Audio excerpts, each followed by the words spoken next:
Amy, how are you? What are you doing right now? Hurry up and answer my messages. I know you're not busy. I bet you're just lying around, doing nothing. Helen, hi, I'm fine. I hope you're well too. I'm sorry that I couldn't get to the phone quicker, I was driving. I need to prepare dinner when I get home, so I'm just out and doing grocery shopping. What about your son? Is he with you? Your parents were kind enough to offer to watch over him. They're at home right now. Will loves his grandparents, so it's good for them to have some quality time together. I knew it. Don't give me that excuse. You don't think it's quality time for them. You're just being lazy. I don't understand what you're trying to say. You're making my mom take care of your son, aren't you? Because you can't be bothered to take care of him yourself, right? I bet you just moved in with my parents because you knew they'd offer to watch him, and wanted to take advantage of their kindness. That wasn't the reason why we decided to move into your parents' house, but it's true that they've been really supportive. It's thanks to them that I can go on my part-time job without worrying about Will. I'm really grateful for their help. Good for you. You've only got one kid, but you've got all the help you can get. You can leave him with your husband's parents, and do whatever you like. Usually people only ask grandparents for help when they really need it. Considering their age, but you think you can use them as much as you like because you're so important. How arrogant can you get? I don't know where you got that idea, but that's not true. I'm not doing whatever I like, and I'm only relying on him because your brother has to go on long-term business trips for work. David's the one who first suggested we move in with your parents because he's away so much. I'm doing as many of the chores as I can when I'm at home, and of course I wish I could be at home all the time so I don't have to ask them to watch Will. But I don't want to be completely reliant on him for money either, so I want to earn some money so I can cover some of the bills myself. Oh, come on, you're not as good a liar as you think you are, Amy. I know that you don't actually think any of that. You just want a part-time job so that my parents will think that you're working hard. You just want to take advantage of them. Can't believe that you'd think I was using them. I really am just doing what I think is right. I have 3 children, you know, and they want to see the grandparents too. But because you're living with my parents, I can't visit. Do you know how long it's been since they last all saw each other? My parents haven't even met my youngest. Do you understand? It's all your fault. You're getting in the way of my children's quality time with my parents. You're splitting up a family because you can't be bothered to take care of one kid. I think it's amazing that you're able to take care of 3 children. I don't know how you do it without the help. You could come visit whenever you like, but the reason why you can't come to stay is because your second son is allergic to your parents' dog, isn't he? That's not the problem. Were you even listening to me? Why do you always have to interrupt me with the most irrelevant comments? Anyway, back to the conversation. I'm going to move in with my parents. I want you out, right now. Excuse me, I'm sorry, this is all so sudden, I can't keep up. What are you talking about? Why do I have to move out? What's so hard to understand? I'm telling you to leave.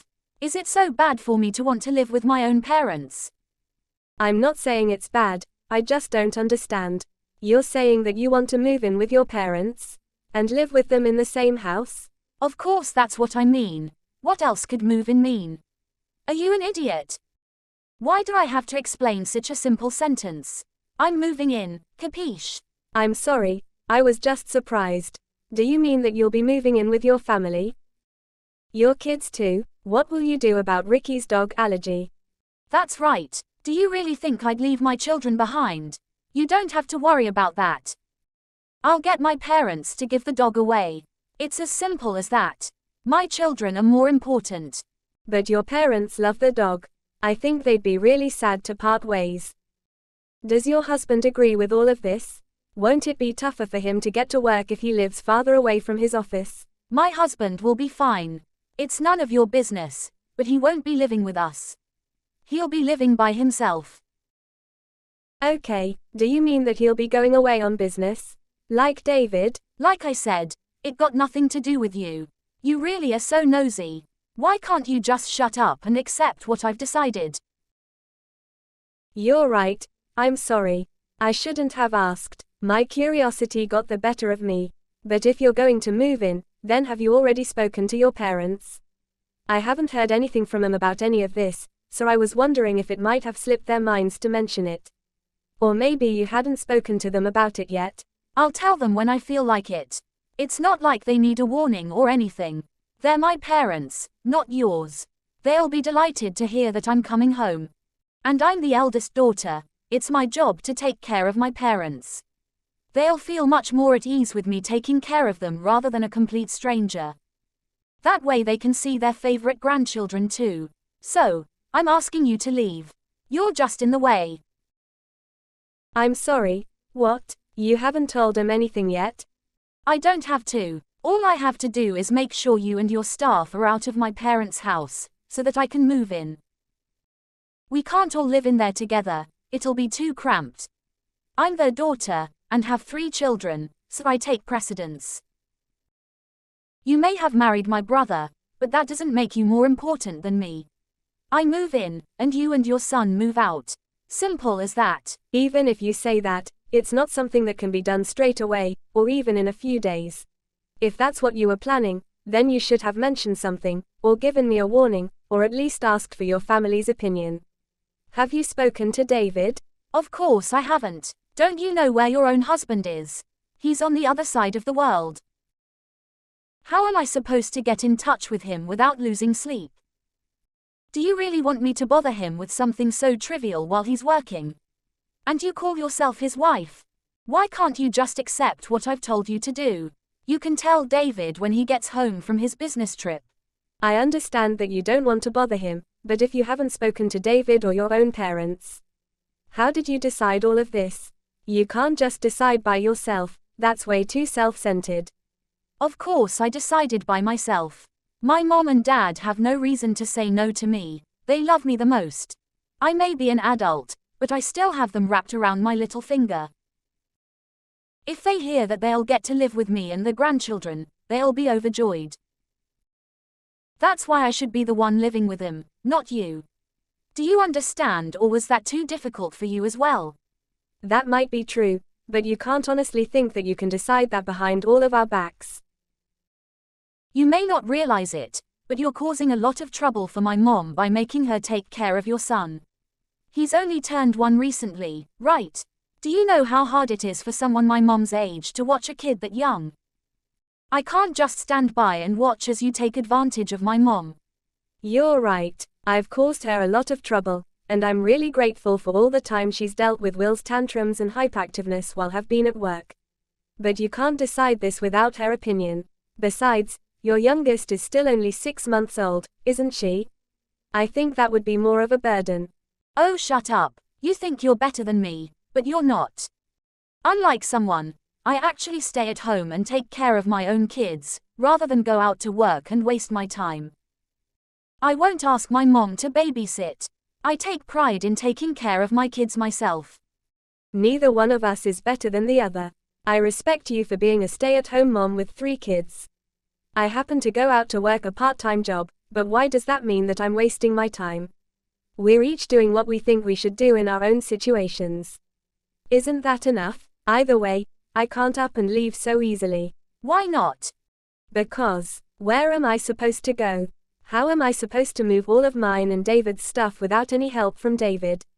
Maybe I could move out after David comes back, but I can't find a place at such short notice, and I can't accept a decision you made without consulting any of us. You could leave David's things. He's family, after all. We'll store his things carefully until he comes back. You just have to take your stuff, your son, and get out. You're being unreasonable. Why do I have to move out right now? Because I can't forgive people like you, who try to take advantage of my parents' kindness. Just because they offered a babysit doesn't mean you can use them like they're a daycare service. I never liked you, even before you married David, but I thought that I should respect his choice of partner. Now I know that I should have made more of an argument against you when I had the chance. That laid-back attitude of yours really pisses me off. I'm sorry, our conversation wasn't going anywhere, so I asked if anyone knew why you'd suddenly start acting like this, and your husband told me what's going on. I heard that you're going to get divorced. That's why you're so desperate to kick me out, isn't it? What? What are you talking about? Why would you talk to my husband behind my back? When I asked your mom, she told me she hadn't heard anything about you planning to move in, and confirmed that she hadn't agreed to anything like that. She didn't understand why you were being so aggressive towards me. She hadn't seen you in person for a while, and was worried about you. So she called your husband to ask about you. He told her about the divorce, and a lot of other things. My mom did. Seriously, she called my husband. What else did she hear? She found out that your husband went to stay with his parents until the divorce is over. He told us that he had asked you to move out as soon as possible because he can't keep on going to work from his parents' house and because he doesn't want to see you anymore. That's why you suddenly decided that you wanted to move in with your parents. But didn't tell them anything because you wanted to avoid telling them why you're getting a divorce. Yeah, so what? It's private. It's none of your business. I don't have to explain myself to you. All you have to do is hurry up and leave so that I can move in. You want to move in because you have nowhere else to go. All that talk about not trusting me, and not being able to forgive me for using your parents was all just an excuse to cover up your own mistakes. You don't even know what condition your parents are in. What? What are you talking about? What do you mean? My parents' condition? They're fine. Your dad isn't as fine as you think. I'm the one that's currently taking care of him. Huh, taking care of him? Why are you acting like that's such a special thing? Of course you should be taking care of him. Don't be lazy. It's a lot more serious than that. I mean that, ever since he collapsed last year, he's needed more support doing day-to-day tasks. It seems like you were just satisfied that he was still alive, so you never came to see how he was doing.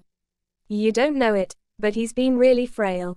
That's the main reason why David and I decided that we should move in with your parents. Because it would be too difficult for your mom to take care of him by herself, and it would be easier on us if we were in the same house rather than going to visit several times a week. I didn't know that he needed care. What, does he need help going to the toilet? Why didn't you tell me that sooner? I would have told you, but you never asked. You didn't seem to care about your parents' needs, since you always only contacted them when you needed something. And whenever your mom calls, you always let it go to voicemail. You may not know this, but she always is so disappointed that she can never even hear your voice. Sometimes I just can't get to the phone. What's so bad about that? Give me a break. Like when you're having an affair, for example. I can imagine that would be really awkward for you to answer the phone when you're busy with a guy that isn't your husband. What? I'm not having an affair. Did my husband say that I was having an affair? Because he's lying. You cheated, and got pregnant. And then Haley was born. Your youngest daughter's dad is the man you're having an affair with. Of course not. But that's the reason why you're getting divorced, right? He already told us that he filed for a fault divorce because he didn't want to have to suffer the whole separation period, which means that your husband already has evidence. Like a DNA test. There's no point trying to pretend you didn't do anything wrong. Your mom didn't know, of course, and was apologizing to your husband. She didn't think that you were selfish enough to break up your own family, but that's exactly what you've done. Your husband was surprised that your parents didn't know anything too. You're so annoying. But just like you said, there's no point pretending it never happened if you know the truth. Will you lend me some money? What? Where did that come from? You've got a part-time job, right? So you must have some money to spare. I need to borrow some. I can't pay off the damages to my husband by myself. He demanded a lot, even though he knows I haven't been working since we married. Oh, and I'm planning to move into my parents' house at the end of the month. So I'll give you until then to get rid of your stuff. I'd be grateful if you prepared some money for me to borrow then too. What are you talking about? Do you really think I'll do anything for you now I know why you're asking for all of this? Plus, your mom is saying that she won't let you kick us out. Especially since I'm clearly more willing to be your dad's caregiver. Maybe you should just find a job, and rent your own apartment, instead of assuming that everyone around you will clean up after you. But I don't want to. Do you expect me to get a job in a supermarket or something? That's so embarrassing, and it'll be hard to find an apartment that's suitable for kids. Your husband was saying that he would take custody of the children. He's already taken the older two with him to his parents, hasn't he? You might as well just let him take Haley too, since he's offering. He has the means to raise them, you don't. You need to do something about that first. If I give up all my children, I won't be able to demand that he pay child support. I can't do anything without that.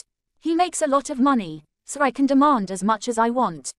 Are you being serious? Is that the only reason why you want to take your kids back? Because you won't be able to receive child support without them. You want to use your children to get money? What kind of mother are you? Anyway, I've just spoken to David. He agrees with me that we shouldn't support you financially. You need to get a job and work for it yourself. If you really love your children, you'd understand that that's what's best for them too, now that you're divorced. Besides, we don't have money to spare. We're saving so that we can get my license as a caregiver. That way I can get benefits for taking care of your dad, and I won't have to go to work. I can support him full time. I imagine that's impossible for you, so give up on moving in with your parents. Then what am I supposed to do? I won't have anywhere to go. Why don't you ask your paramour? He has a family too. I can't ask him for money. Are you an idiot? Clearly you're the idiot, since you've been asking me for money and more this entire conversation. Anyway, we're not going to support you at all. You've just got to sort things out yourself. If you really want to live with your parents, and really do want to kick us out, you should consider that if you do that, you'll have to take care of your dad, 24/7.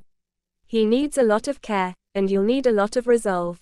I can't do that. Your mom was doing her best all by herself until we moved in, but it was becoming a strain on her, and that's why I've taken over most of the responsibilities. It's easier on her to take care of a 1-year-old that only weighs a few kilos rather than a grown man. So, yeah, I don't think you can either. But you're the one that said the eldest daughter should take care of her own parents, remember? You should just call a professional to do that. Then can you provide the money for that service? No, I can't, but. Then stop being so irresponsible. Fine, I won't try and kick you out, so just lend me some money. That's all I ask. I'll pay you back, I swear. You can trust me. I need to pay my husband, or he'll take all of my children from me. You understand, don't you? You're a mother too. How would you feel if you were about to lose your children? I can't give them up. I don't understand at all. I don't understand the feelings of someone who prioritizes their affair over their own children. Your husband told us that you left your children unattended while you went out to meet with your lover. And you only want your children back because you want child support so you don't have to work. I don't want to understand how your brain works, at all. If you won't take care of your dad, or even try, and you don't have the money to pay for a professional, then you should try taking care of yourself first, and get a job. Maybe if you show that you're willing to pay, your husband will let you pay installments instead. You'll learn more about being a decent human being if you learn that there are consequences to your actions. What do I do about my children? What about the child support? You're still going on about the child support? If that's all you can think about, you've got a long way to go. And I suggest that if you care at all for your children, you'll let your husband take custody. They deserve that much at least. If someone as irresponsible as you raises them, I hate to imagine what kind of people they'll grow into. Anyways, do your best. Good luck with your job search. I hope you're happy. Later. Helen finally gave up on trying to force Amy out of her parents' house, but she hadn't learned her lesson, and called her mother to try and convince her to help her. Of course, her mother wasn't interested in hearing her excuses, and only told her what Amy had been messaging her all this time. Helen was told that she couldn't depend on her parents to save her because she was a grown woman, and needed to fix her own mess. Her mother even went so far as to tell her to never come home. It looks like Helen's own parents had gotten sick of her taking advantage of their love for her, and warned her to never expect him to lend her money or run errands for her ever again. In the end, her 2 older children were taken by her husband, and she couldn't demand that he paid child support, since her youngest daughter wasn't actually his. Her lover wouldn't acknowledge that Haley was his daughter either because he had a family, so nobody was obliged to pay child support. Haley was stuck with Helen as her mother, so Amy decided that she would sometimes visit him to see if Helen was actually working, and doing her best to raise her daughter. Ellen seems to have finally accepted her fate, and is working day and night to pay her husband his settlement, and to raise Haley.